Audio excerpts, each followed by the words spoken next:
Tabii bu anketler tam olarak seçim sonuçlarını yansıtır yansıtmaz konuda bir şey söylemek çok kolay değil, ancak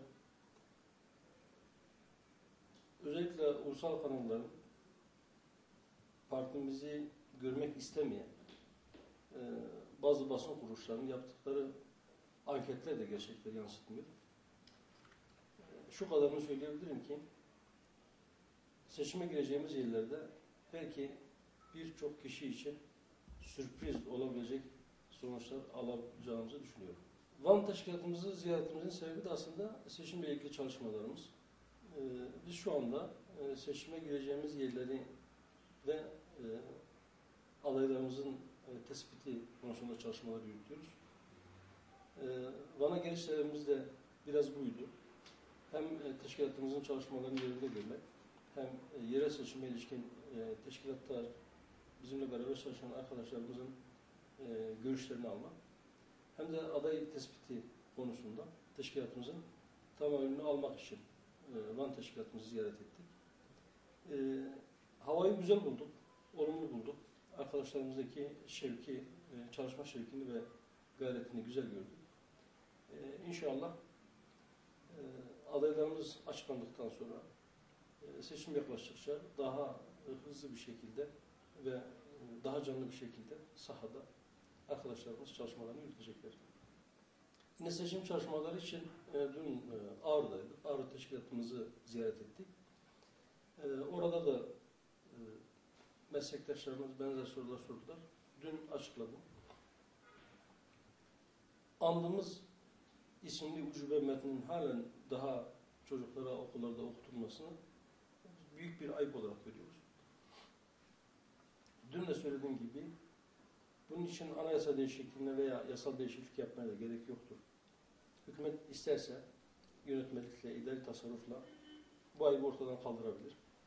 Fakat görünen o ki şu anda o ayıbı kaldırma gibi bir irade beyanı da henüz hükümetin yoktur. Bizim benzer nitelikte başka taleplerimiz de vardı. Ne mutlu Türk'üm diyene yazmışlar koca koca beyaz harflerle. Bu ayıpların giderilmesi lazım. Ana dilde eğitimle ilgili olarak geçen haftaki gündem değerlendirme basın açıklamamızda da belirttik. Özellikle hükümet sözcüsü Sayın Bülent Arınç'ın ana dilde eğitim isteyenlerin Irak'a gitmesi yönündeki tavsiyesi, yurt dışında adres göstermesi çok büyük bir ayıptır. Daha önce de başörtüsüyle okumak isteyen öğrenciler için benzer şekilde başörtüsüyle okumak isteyenler gitsinler İran'da, Arabistan'da okusunlar veya orada yaşasınlar şeklinde çıkışlar olmuştu. O gün bu sözleri yadırgayanlar bugün ana dilde eğitim hakkı istiyorlarsa, Kürtçe eğitim istiyorlarsa gitsinler Irak Kürdistan'da eğitim alsınlar demeleri gerçekten düşündürücüdür. Akla ziyan açıklamalardır. Talihsiz bir açıklamadır. Bunu da biz daha önce defalarca hem kamuoyuyla paylaştık hem de gündem değerlendirmelerimizde bunu dile getirdik. Ana dilde eğitim bir haktır. Tabii bir insan hakkıdır. Bu hakkın engellenmesi veya herhangi bir şarta bağlanması kabul edilemez.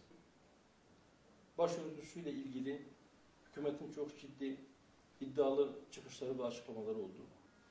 Başörtüsüyle ilgili sorun devam ediyor.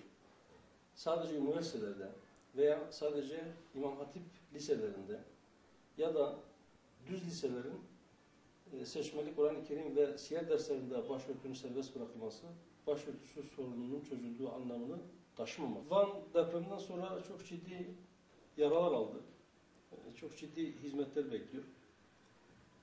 Deprem öncesinde de sonrasında da Van'ın hak ettiği hizmeti alamadığını düşünüyoruz. İnşallah hür kadrolar bu görevi yüklendiklerinde Van şehrimizde, Van halkı da hak ettiği hizmeti alacaktır.